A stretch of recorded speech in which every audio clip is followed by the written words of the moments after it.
Welcome back to This is Thailand. Most of the stories we tell on this channel have a clear shape to them. Man arrives, man meets woman, man loses money, man goes home. You know the structure before we're halfway through. And there's a reason for that. It's because it keeps happening over and over to different men in different cities. And the pattern is worth documenting. But every so often we get a story that doesn't fit the template quite right.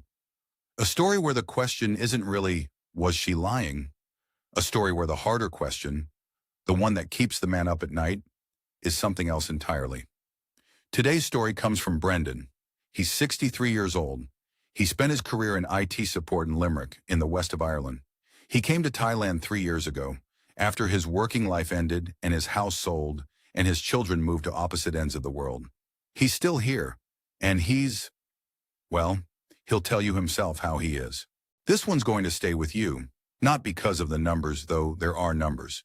Not because of the betrayal, though that word might apply, depending on how you define it. But because of the questions Brendan is still sitting with, even now. Questions about what he was actually looking for when he got on that plane, and whether Thailand was ever going to be able to give it to him. Here is his story, in his own words. Right. So, nobody tells the story of a career in IT support and makes it sound interesting. I'm not going to be the first man to manage it. 23 years, same company, Limerick. I kept the network running, I fixed the laptops, I explained to the same people every 18 months that no, they could not open that attachment, and yes, I had told them this before. I was good at it. I was patient, which is the main qualification. And I was, for the most part, invisible, which is the other one. When you work in IT support, you're only noticed when something breaks. When everything's working, which if you're doing it right is most of the time, you don't exist. I spent 23 years not existing in a very consistent and professional manner. And when I retired, they gave me a card signed by 37 people and a bottle of Jameson Black Barrel, and that was that. I drove home. I put the bottle on the counter. I sat down at the kitchen table. The house was very quiet. It had been quiet for a while, if I'm honest. My son Ciaran moved to Toronto 4 years before I retired. Good job, software development, met a Canadian woman, built a life. I was glad for him, genuinely. My daughter Alfie followed a fella to Melbourne 2 years after that. She's still with him. They have a place in Brunswick. She seems happy. I check her Instagram more than I ring her. She doesn't ring either. That's just how it is now. Kids grow up. They leave. You told them to go out and live their lives, and then they go and do exactly that, and somehow you're still surprised. So the house was quiet, and then the company gave me a check for it, just over 155,000 euro. And the estate agent said, "Fresh start, Brendan," and shook my hand like he'd done me an enormous favor. I put the money in a fixed-rate account, sat there looking at the number on the screen. 155,000 euro, no mortgage, Irish pension coming in each month, and not a single thing in the world I needed to spend it on. That's an unusual feeling, that. Not a pleasant one, as it turned out. I started looking into retirement options, tried to be sensible about it, Googled the Algarve, looked at some things in Spain, a few places in Eastern Europe, cost of living calculators. I'm an IT man. I like a spreadsheet. And then one evening, it must have been 1:30 in the morning. I'd had a glass or two, I'll be honest. The algorithm did whatever the algorithm does and served me a video. A fella roughly my age, bit of a tan, sitting beside a pool somewhere in Asia. Title was something like, "Why I Left England for Thailand at 61 and Never Looked Back." I watched it. Then I watched 4 more. There's a formula to those videos. I know that now. You learn to see the joins. Beautiful light, always. They know when to film. They know the golden hour. Smiling women in the background that the host doesn't explicitly point to, but doesn't not point to either. Cost of living breakdowns that make your pension look like serious money. Relaxed-looking men your age who've apparently solved some puzzle the rest of us are still staring at. It's not that they're lying exactly. It's more like, and I'll come back to this, it's like they're showing you the uptime report. Everything running smoothly. Green lights across the board. What they're leaving out are the incident logs. All the times the system went down and what it cost to fix it. But at 1:30 in the morning, with a glass of Jameson in a house that smells like your own silence, you're not looking for the incident logs. You're looking for the green lights. And there they were. I didn't make any decisions that night. I'm not completely daft, but I started looking into it properly. And the more I looked, the more it seemed, I don't know, plausible. Thailand, Chiang Mai specifically. I'd done enough reading to understand the geography of it, the different cities and what they meant. Pattaya was not for me. I knew what Pattaya meant, and I didn't want that story. I'd read enough on the forums. Chiang Mai had a different reputation. Temples, cafes, a big expat community, cooler climate than Bangkok. Where the sensible ones went, it was said. I booked a 3-week trip, told myself it was reconnaissance. I actually used that word in my head. Reconnaissance. Very IT project management of me, and that I was simply gathering information. No decisions, just data. I left on a Tuesday in February, flew into Chiang Mai via Doha, landed at about 11 at night and walked out of the airport and the heat hit me like opening a server cabinet that's been running without ventilation. You know that wall of warm air and electronic smell? Like that, but alive. Vegetation in it. Something sweet underneath. I stood there for a moment with my bag and thought, right, well, here we are then. The service department I'd booked was 18,000 baht a month. That's roughly €480. I'd been paying 900 a month on a mortgage in Limerick for a house I was rattling around in by myself. The math was not complicated. The 3 weeks passed. I booked another month. Like the rhythm of the place, the morning coffee regulars with their routines, the Sunday walking street market, the temples, the Song Theo buses that run a fixed route for 20 baht and go roughly when they feel like it. I found it manageable in a way I hadn't expected. I'd thought I'd feel foreign. Instead I felt, and I know this sounds odd, like a component that had found a compatible port. Something clicked into place. Somewhere in month 3 I stopped thinking of the return date as fixed. I didn't make a big decision about it. I just stopped thinking of it. I should say, and I want to be clear about this because it matters for what comes later, I was not naive about what Thailand could offer a man my age who arrived with savings. I'd read the forums. I knew the stories. I knew about the bar girls and the sick buffaloes, and the house for the family and the money-wired home that never comes back. I thought I understood the risks. That's the thing about the incident logs, though. Reading about a server outage isn't the same as being the one on the phone at 2 in the morning when the system goes down. You think you understand what it would feel like? You don't, quite. But I'm getting ahead of myself. The visa situation was the first thing the YouTube videos had gotten wrong. Not badly wrong, but wrong in the way that matters. They made it sound like a formality, a bit of paperwork, sorted. Nobody mentioned that at 63, arriving on a tourist visa exemption, you get 30 days and then you need to either leave or extend. I found this out from a South African man named Willem at the coffee shop on Nimmin Road, where I'd started having my mornings. He'd been in Chiang Mai 11 years. He told me about the border run to Mae Sai with the same tone you'd use to explain bus timetables. Matter of fact, slightly bored by having to explain it again. So that was my first month. Learning the actual geography of the thing I'd moved into. The retirement visa, the non-OA, which is what you want if you're planning to stay, requires 800,000 baht sitting in a Thai bank account. That's roughly €21,000. Or you can show income of 65,000 baht a month, about €1,700, which my Irish pension clears without trouble. But you have to be 50, which I was, and you have to have the documentation, which takes time to gather. So for those first months I was on tourist extensions, doing a border run every 60 days up to the Burmese border at Mae Sai, sitting on a bus for 3 hours each way with a dozen other Farang in various states of resignation, crossing briefly into Myanmar, coming back, stamped for another 60. It is exactly as tedious as it sounds. Nobody on YouTube mentioned this. But the day-to-day of Chiang Mai compensated for the bureaucratic tedium in ways I hadn't fully expected. The mornings were the best part. 1,500 be up at 6. Old habit, can't shift it. And the air before 8 o'clock is actually cool enough to be pleasant. I'd walk from my apartment near Nemen down toward the old city moat, past the spirit houses with their morning offerings of jasmine garlands and small glasses of red Fanta, which I thought at first was a decoration and later learned was genuinely sacred.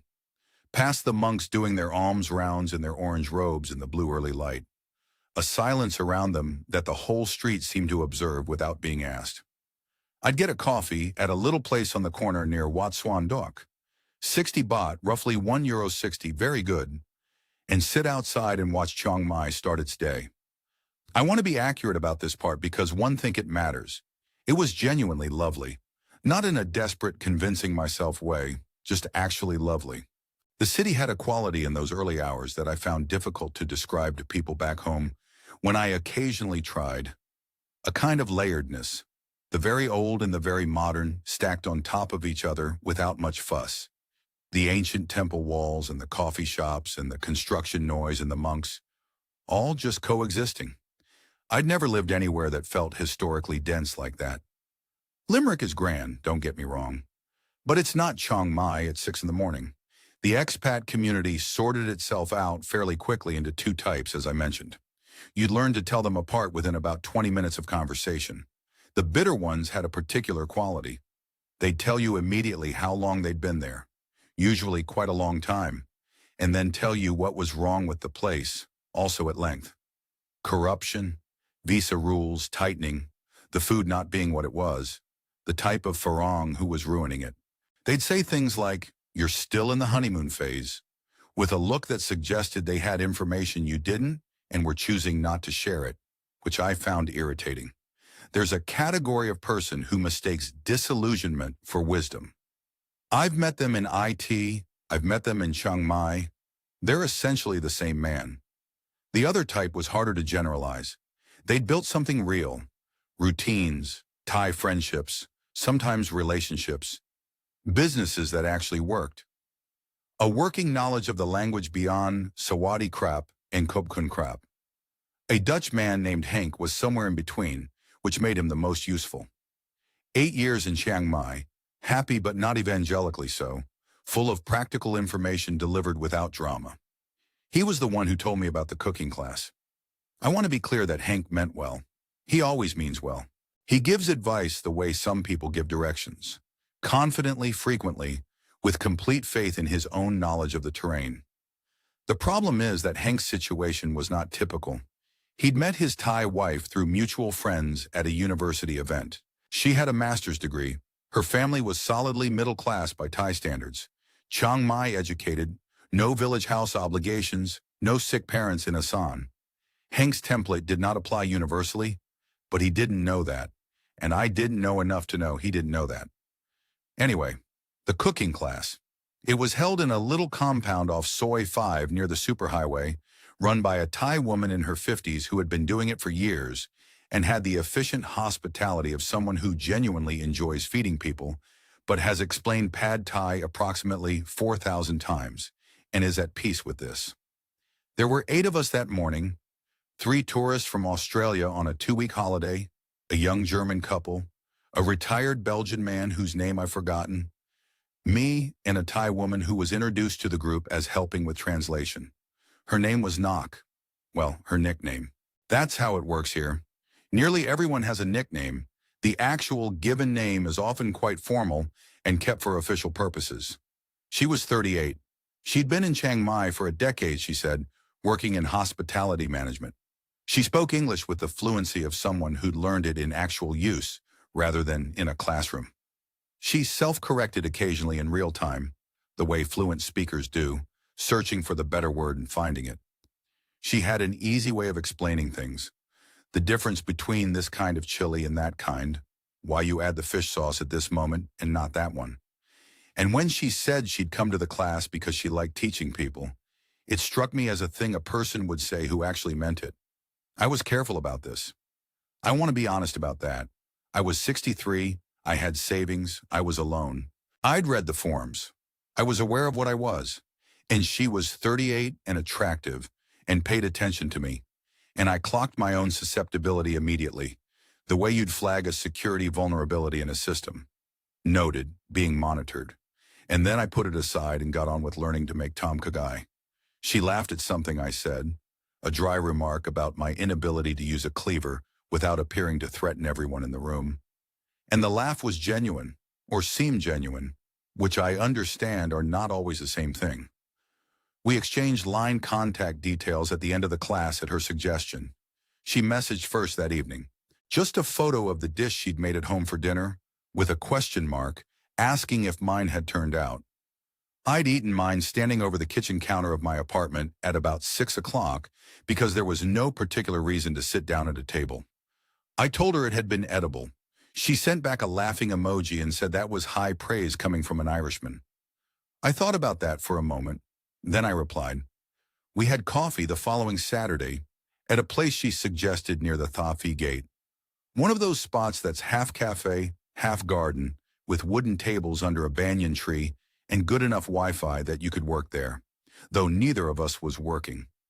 She arrived exactly on time, which I mention only because it contradicted something I'd been told by the bitter expat contingent about Thai timekeeping. She ordered a Thai iced tea and asked me, with what seemed like genuine curiosity, what I'd actually thought of Chiang Mai so far. Not the polite version, the actual version. I told her the actual version, which was that I found it substantially better than the internet had suggested, and also harder in ways the internet hadn't bothered to mention. The heat, the visa runs, the loneliness that's different here than at home. More present somehow, because everything around you is stimulating and vivid, and none of it is addressed to you personally. She listened. She asked a couple of questions. She didn't offer comfort, which I appreciated. There's a kind of listening that's really just waiting to respond, and that wasn't what she was doing. We talked for 2 hours. She told me about Udon Thani, where she'd grown up, a city in the northeast, Isayan, flat and agricultural, and nothing like Chiang Mai. She was the eldest of 3 children. Her parents were still in the village outside the city. She sent money home every month, had done since her first real job at 26. This wasn't said with martyrdom or as a bid for sympathy. It was stated the way you'd state the rent. It was just a thing she did because it was expected and also because she wanted to. Both, she said. Not either. I think about that conversation sometimes. The way she said both, not either. She was describing her life with a clarity that I found, and still find, quite admirable. She knew what the obligations were, and she'd chosen to meet them. That's not nothing. What I didn't think about at the time, and I'm being honest here, because that's the point of telling this, was what that information meant in practical terms for a man in my position. The eldest daughter sending money home each month, parents aging in the village, a younger brother. I filed it as biography. I should have filed it as context, but I was 63 and she found me funny and the coffee was good. So, we had dinner the following week at a little Isan place she knew on the road toward the night bazaar, run by a family from Khon Kaen. The kind of place with plastic stools and a laminated menu and larb that made my eyes water in a way I found educational. She thought this was very funny. The som tam came with green papaya shredded so fine it was almost translucent, with dried shrimp and a heat that arrived about 4 seconds after you swallowed, like delayed system feedback. I ate all of it. She seemed to approve.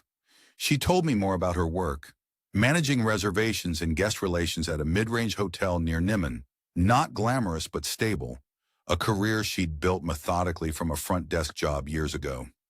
She talked about it the way I talk about IT work, not with passion, not with resentment, with the quiet satisfaction of someone who's gotten good at something and knows it.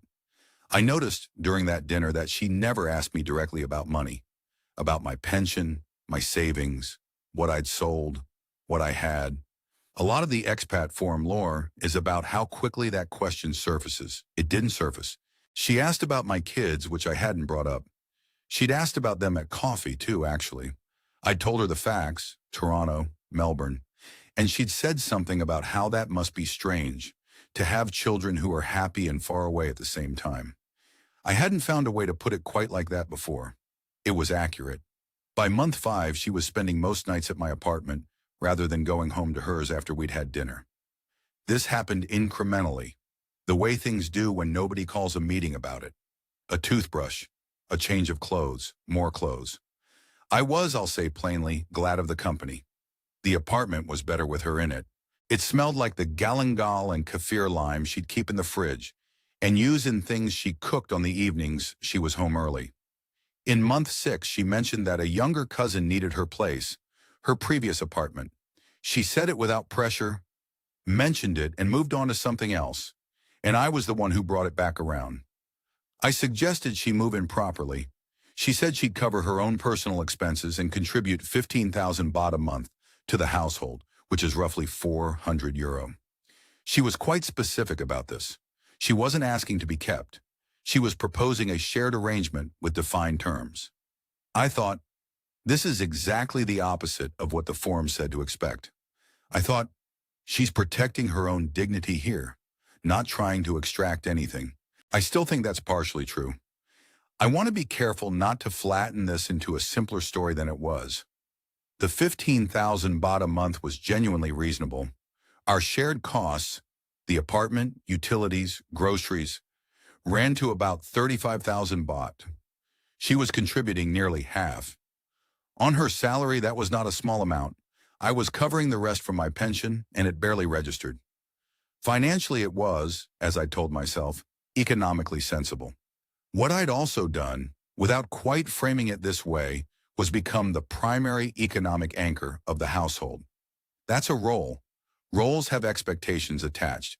And in Aisan culture, in Thai culture generally, but especially Aisan, the person who anchors the household is positioned a certain way relative to the family. Not just the couple, the family. I didn't know enough yet to understand that. I'm not sure knowing it would have changed anything immediately, but I'd like to think I'd have asked more questions. She said once in passing that she'd come to the cooking class because she liked teaching people things.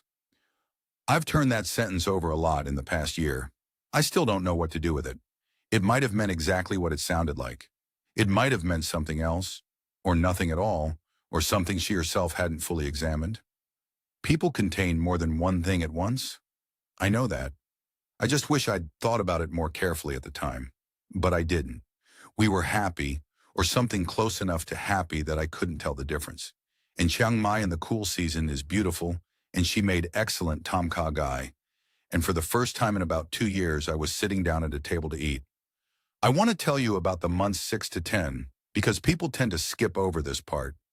The cautionary tale format wants to get to the catastrophe. But if I skip over those months, I'm doing the same thing the YouTube videos did, showing you the incident logs and leaving out everything else. Those months were good, actually good.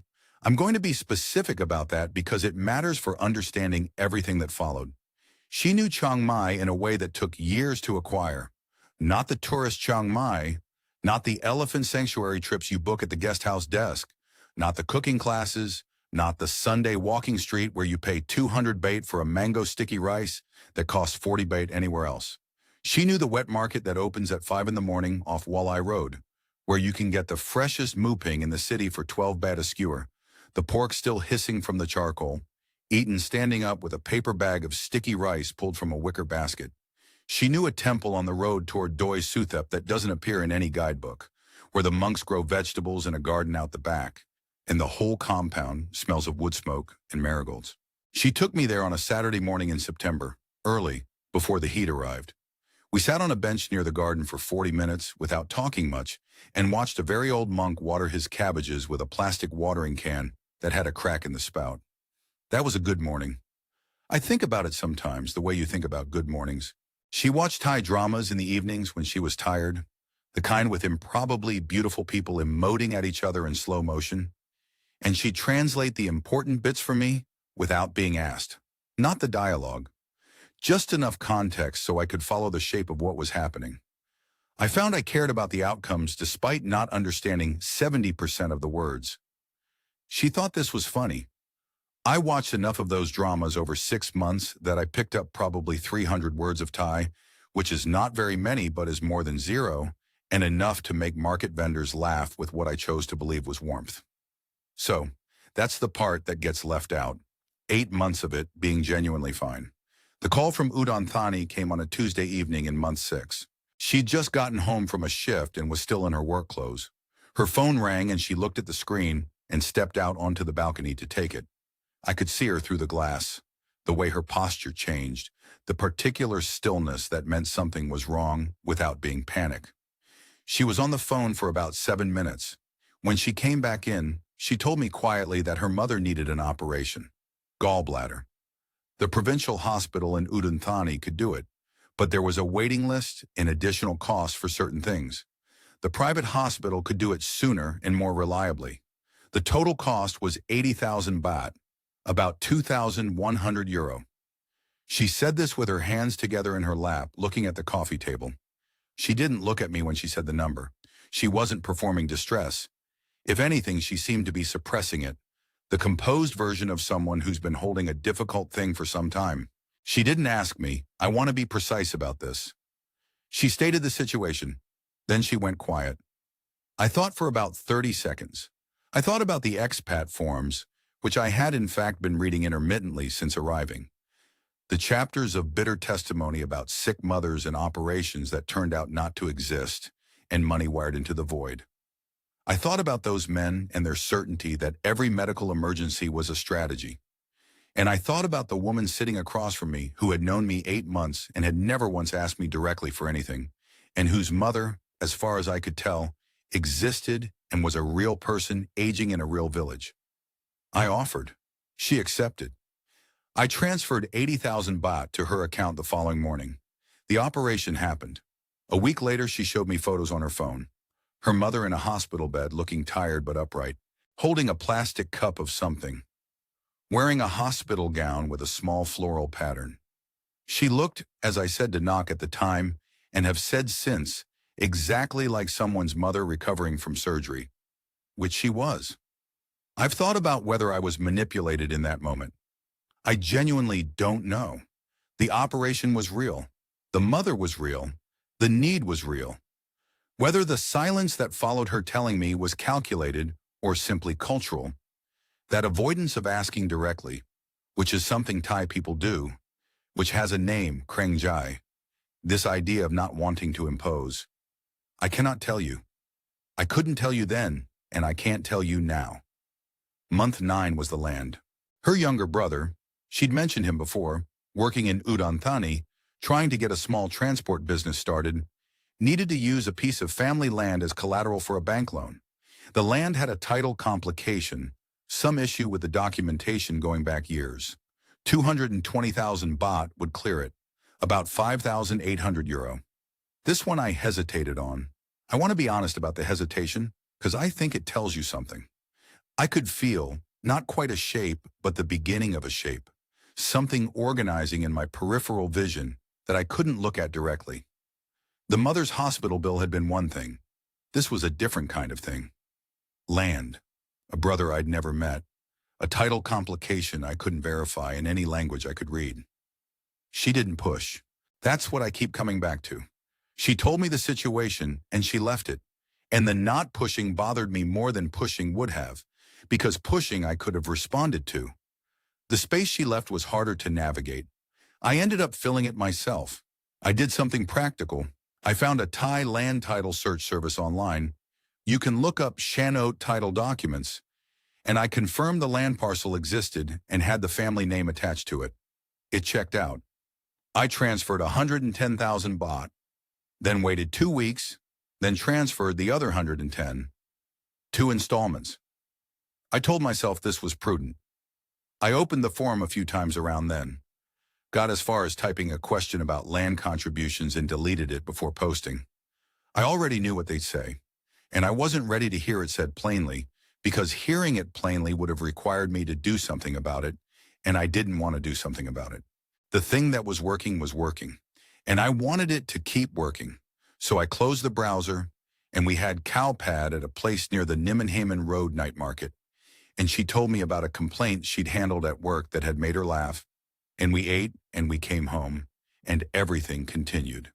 Month 11, we had our first real argument. Not about money, about something harder to articulate. She found me distant, I think, in the way that people who've been alone a long time sometimes are, and I found her withholding in a way I couldn't name. We spoke past each other for 3 days, carefully, without raising anything directly. Very Thai of us both, I suppose. It passed the way those things pass. Not resolved, just absorbed. We moved through it. I noted this at the time as evidence that we had a real relationship. Because real relationships have friction. That's what I told myself. I was not entirely wrong. Songkran is mid-April, which is also the hottest point of the year in northern Thailand. I mention this because nobody warns you about that combination. The festival involves a great deal of water throwing, which is wonderful and happens during temperatures that regularly hit 38 degrees, which is less wonderful, and the whole city smells of sunscreen and drains and marigold garlands, and something sweet from the food stalls that line every street. It is chaotic in a way that is either joyful or exhausting, depending on the day and your general disposition toward chaos. Nak had been mentioning the trip to Udon Thani for a few weeks before we went. Her family expected her home for Songkran. She mentioned I was welcome to come if I wanted. She said this with a lightness that I now understand was not lightness at all, but at the time I took at face value. I said yes. We took the overnight bus from Chiang Mai's arcade terminal. About 9 hours. Not the most comfortable thing I've done, but she slept fine, and I watched northern Thailand turn into the ASEAN flatlands through the window until about 3 in the morning and then gave up. Her parents' house was in a village about 40 minutes outside Udon Thani city. We took a Song Tayu from the bus station, then a motorbike taxi for the last stretch on a road that was more suggestion than fact. The house was a single-story concrete place with a corrugated metal roof and a covered porch and a spirit house in the front yard, draped in fresh jasmine. 3 dogs of indeterminate breed materialized immediately and were shooed away by a small woman in her late 60s who appeared from the kitchen wiping her hands on a cloth and saying something to Nak I didn't understand.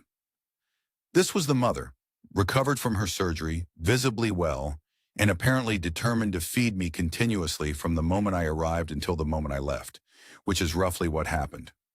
Over the 3 days we were there, I ate sticky rice and larb and grilled catfish and something made with bamboo shoots that I never quite identified, but ate 3 portions of anyway. She would watch me eat with an expression I can only describe as professionally satisfied. The family assembled gradually over Songkran. The younger brother, whose name I will call Nat because I am not going to use his real name, late 30s, transport business, quiet, handshake rather than a Y when he met me, which I understood was a gesture of accommodation.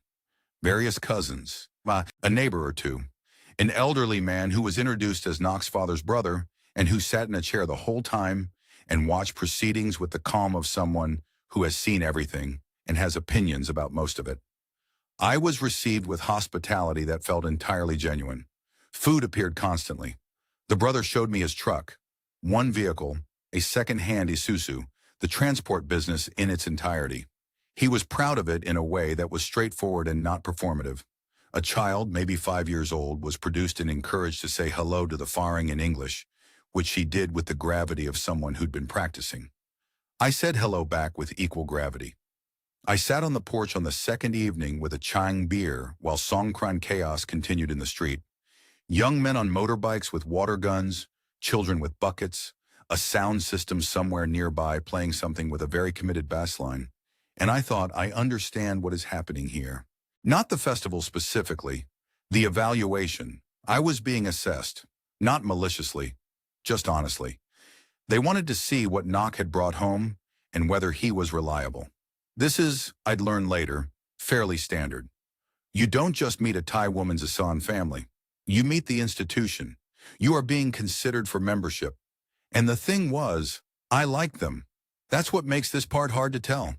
They were warm and practical, and the mother made the best cow tom I've ever eaten, and the brother had a directness I found appealing.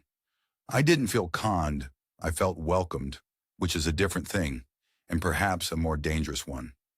We were back in Chiang Mai about 10 days before the house conversation started. Not in a single conversation. Over about 2 weeks in pieces. Nak mentioned one evening that her mother was finding the house difficult to manage alone. Her father had some mobility issues Nak hadn't mentioned before.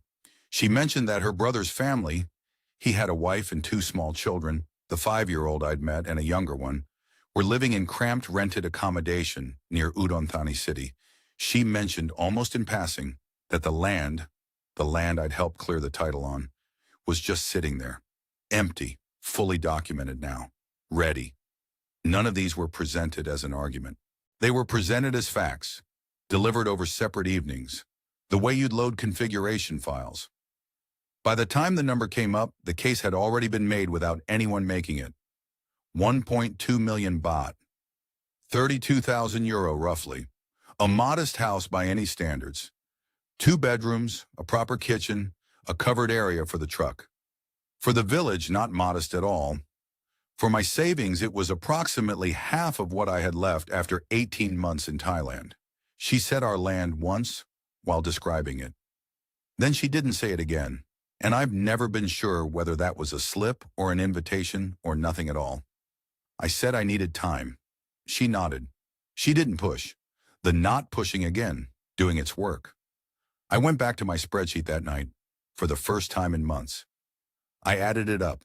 The 15,000 baht a month for 10 months, 150,000 baht, about 4,000 euro. The hospital, 80,000 baht, 2,100 euro.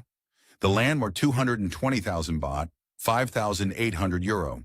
Roughly 12,000 euro in total, not counting my share of the apartment and living costs. 12,000 euro, each individual item had seemed reasonable.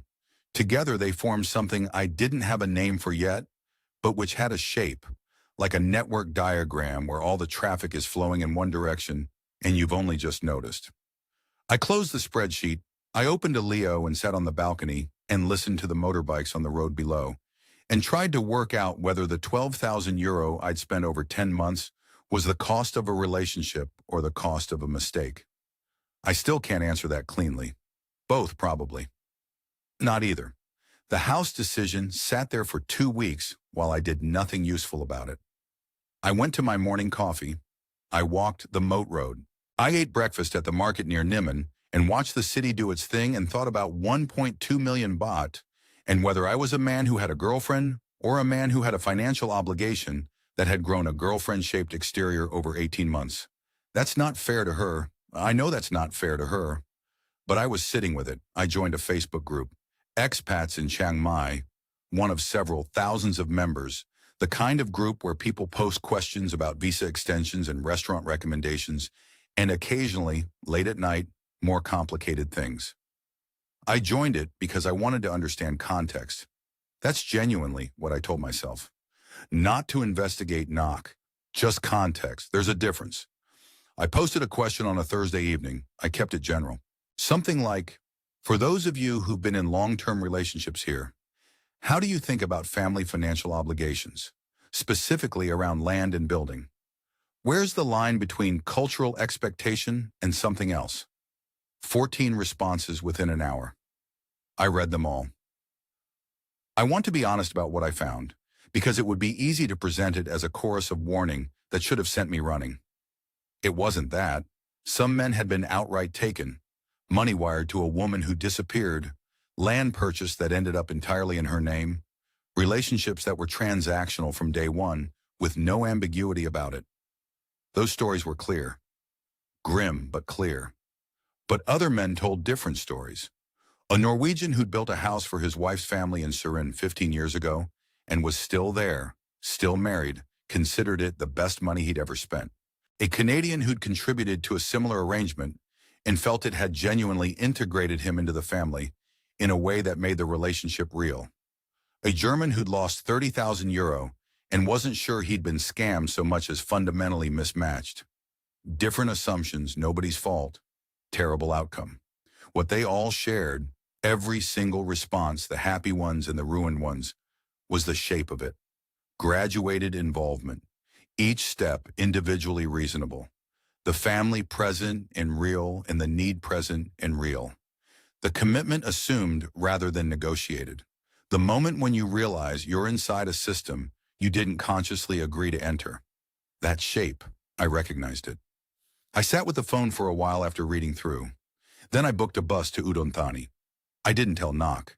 She was on a double shift that weekend, covering for someone at the hotel. I told her I was going to spend the weekend in Bangkok to sort out some visa documentation, which was not entirely a lie. I did have paperwork to think about, but was mostly a lie.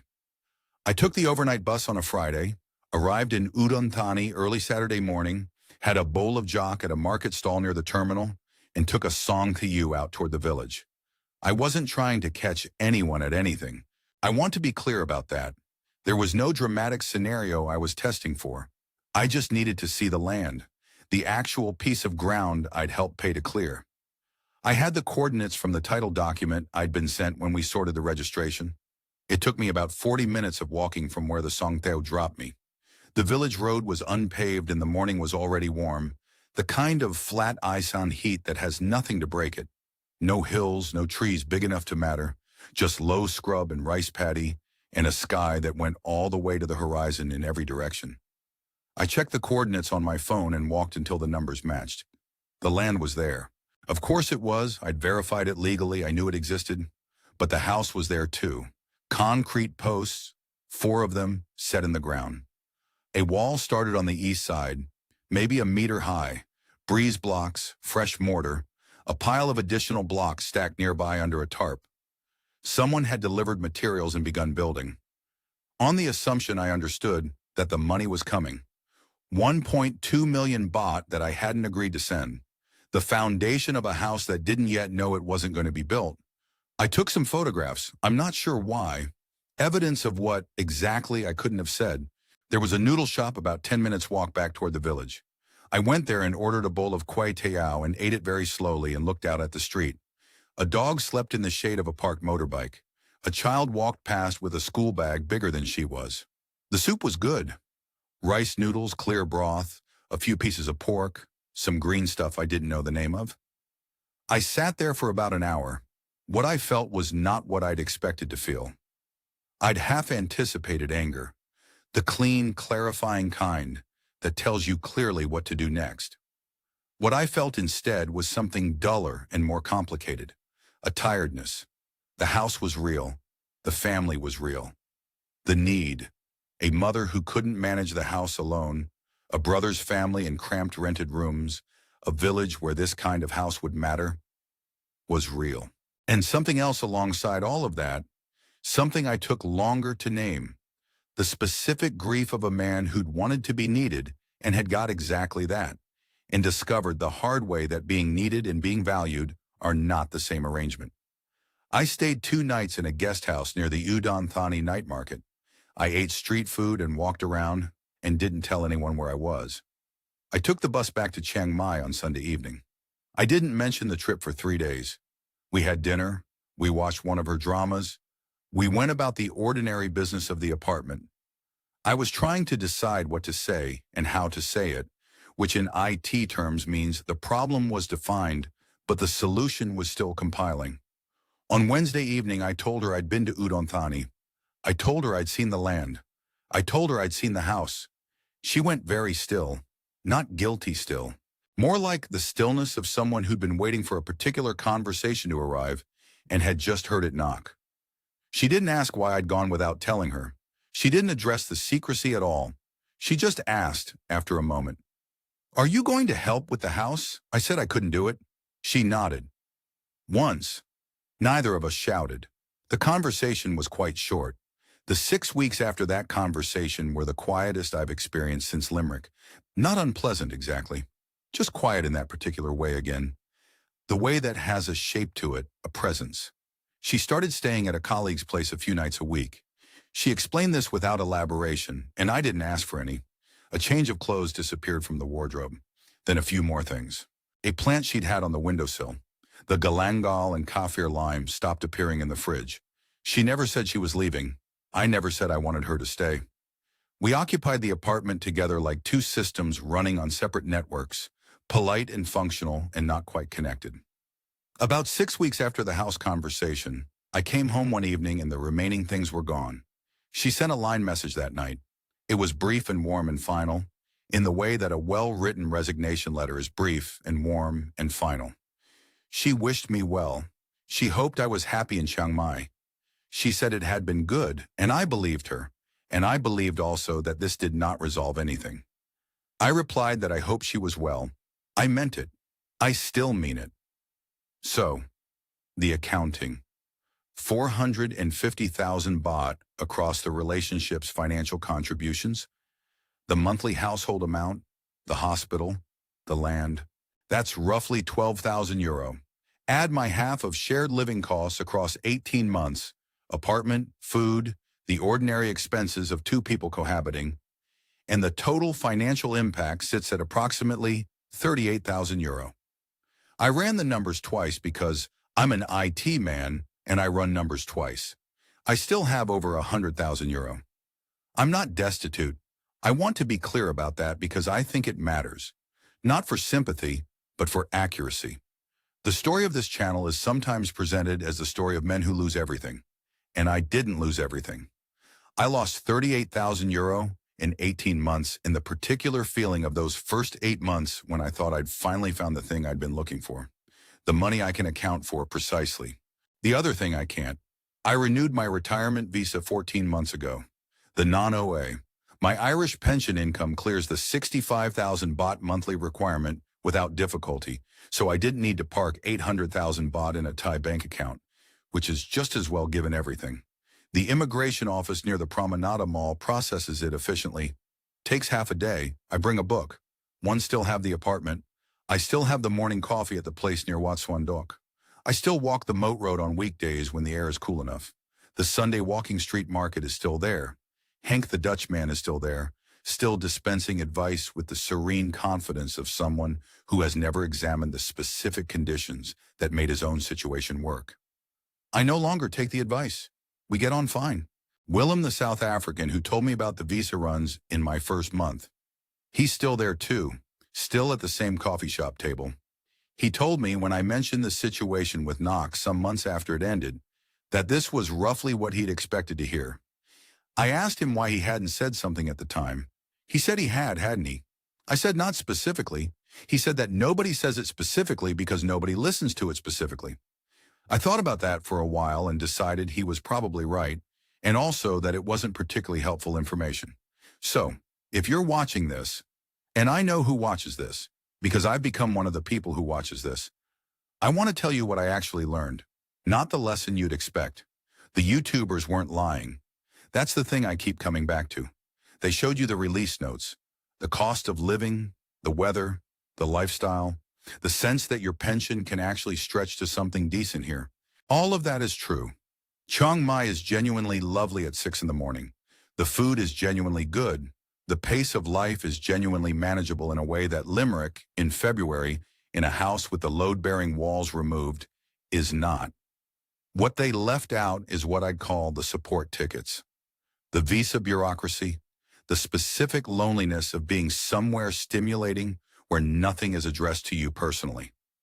The way that loneliness makes you willing to sign terms and conditions you haven't read because someone is paying attention to you, and that feels, for a while, like enough. Nok probably did like me. I still believe that. And she also expected a financial arrangement I'd never consciously agreed to, because in her world that arrangement was as obvious as the rent. You state it and it exists, because that's the way it works. Because the man in that role in a family's ecosystem contributes to the family's needs. Because that's what it means to be that man. I just hadn't known I was that man. I'd thought I was something else. The cultural expectation was real. The affection was probably real. Both things. Not either. If you're watching this at 1:30 in the morning with a drink in your hand, and I mean this with complete seriousness and no judgment because I was exactly that person, pay attention to what you're actually looking for, not what you think you're looking for. What's underneath it? The number in the bank account, the cost of living breakdown, the smiling man beside the pool? That's not the question. The question is what you're hoping a different country is going to solve for you. Thailand can offer you a great deal.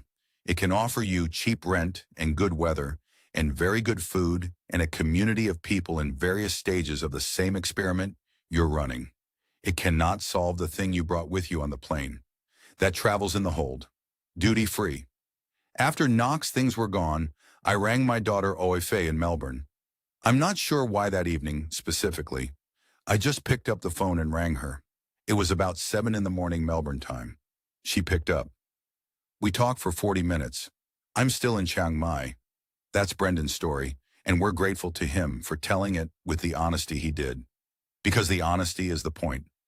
This is Thailand has told stories of men who lost everything, men who were outright deceived, men who made catastrophic decisions under the influence of loneliness or greed or simple bad luck.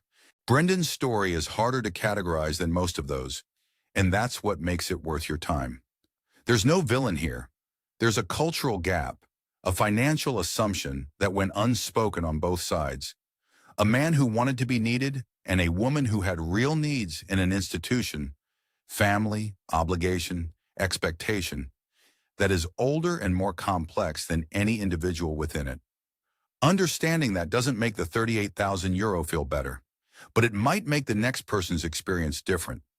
If you're planning a move to Thailand, or you're already here and you're recognizing something in what Brendan described, the resources and community discussions are in the description below.